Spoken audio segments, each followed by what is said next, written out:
Margaret Beaufort's story begins in the shadowy corridors of English power, where birthright and ambition intertwine and the fate of kingdoms often rests in the hands of the few.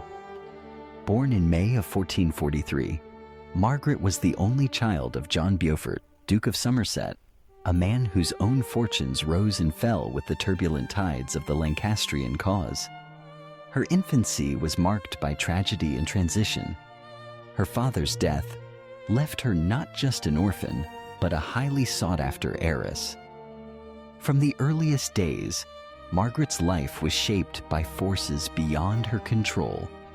And yet, even as a child, she would learn to navigate a world in which her value was measured in land, lineage, and political consequence.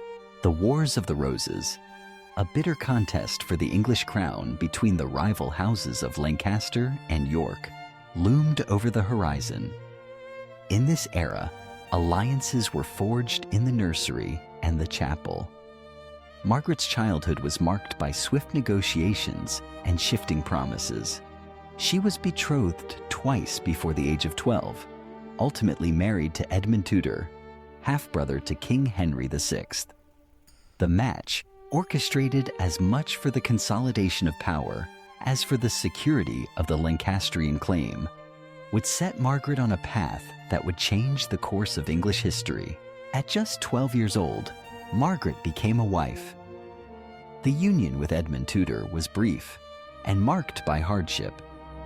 When she became pregnant, the kingdom was already unraveling around her. Edmund was captured and imprisoned by Yorkist forces in the chaos that engulfed Wales. By the time Margaret was 13, she was a widow, her husband having died of plague in captivity. Alone, vulnerable, and pregnant, Margaret faced the struggle of childbirth at an age when many girls were still playing in the safety of their family homes.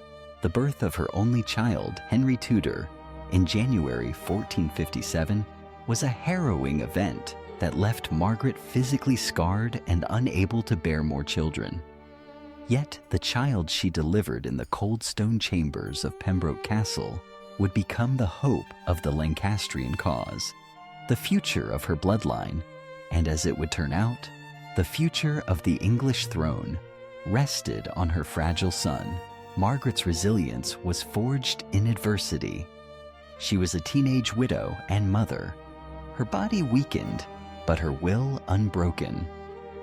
In a world where women were often relegated to the margins of power, Margaret refused to surrender her agency. She was determined not just to survive, but to secure her son's birthright.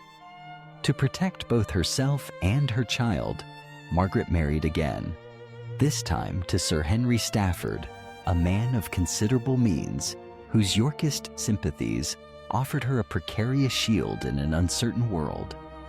Yet even this alliance could not guarantee safety, for the Wars of the Roses were relentless, and fortunes changed with every battle.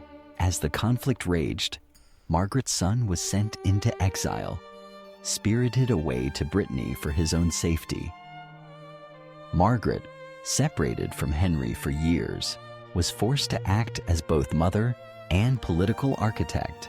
She cultivated relationships with powerful men and women on both sides of the conflict, nurturing a network of allies and informants. Her third marriage, to Thomas Stanley, proved particularly advantageous. Stanley was a master of political calculation, and his position at court gave Margaret access and influence. Yet hers was a delicate dance. She had to balance loyalty to her son's claim with the necessity of survival under whichever king held the throne. Margaret's skill lay not only in the alliances she formed, but in her ability to see beyond the immediate tumult to the possibilities of the future. She understood that the tides of battle could not be controlled, but the hearts and minds of men could be swayed. She worked in secret, coordinating with her exiled son and weaving together a coalition of disaffected nobles, churchmen, and even rival factions. Her correspondence was coded, her intentions masked by layers of secrecy, her every move watched by those who would see her ambitions crushed.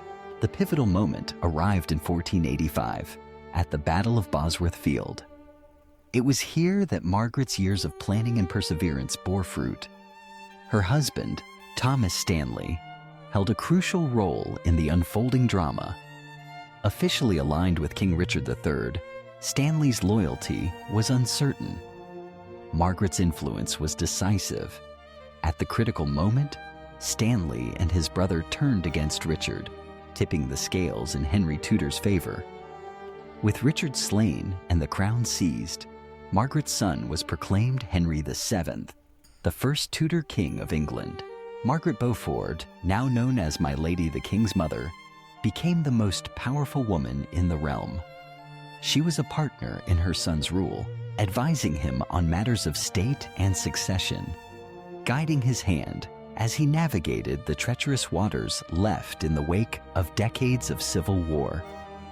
Unlike queens consort of the past, Margaret retained her own estates, her own staff, and a degree of independence rare for women of her age.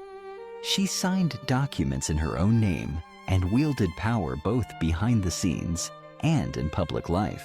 Her influence extended beyond politics. A devout woman, Margaret was a patron of the church and the universities. She endowed colleges at Cambridge and Oxford, laying the groundwork for generations of learning and scholarship. Her foundations, including Christ's College and St. John's College at Cambridge, stand as testaments to her vision for a more enlightened England. She supported the printing press, promoted translations of devotional texts, and sought to reform religious institutions from within. As the matriarch of the Tudor Dynasty, Margaret also played a critical role in ensuring the smooth succession of her grandson, Henry VIII. She lived long enough to see her son's reign secure and to witness his passing, dying herself only days after Henry VII's death in 1509. Her legacy was not only in the bloodline she secured, but in the political stability she helped to foster after years of unrest. Margaret Beaufort's life is a study in resilience and resourcefulness. She was a mother whose devotion shaped a dynasty, a strategist whose patience outlasted the chaos of her times, and a woman whose vision left an indelible mark on history. Though often operating in the shadows, her hand guided the course of the English crown, and her determination brought an end to one of the most turbulent chapters in England's past. Through hardship, loss, and relentless challenge, Margaret Beaufort emerged as one of the most remarkable figures of her age, a woman whose story continues to inspire those who seek to change the world against all odds.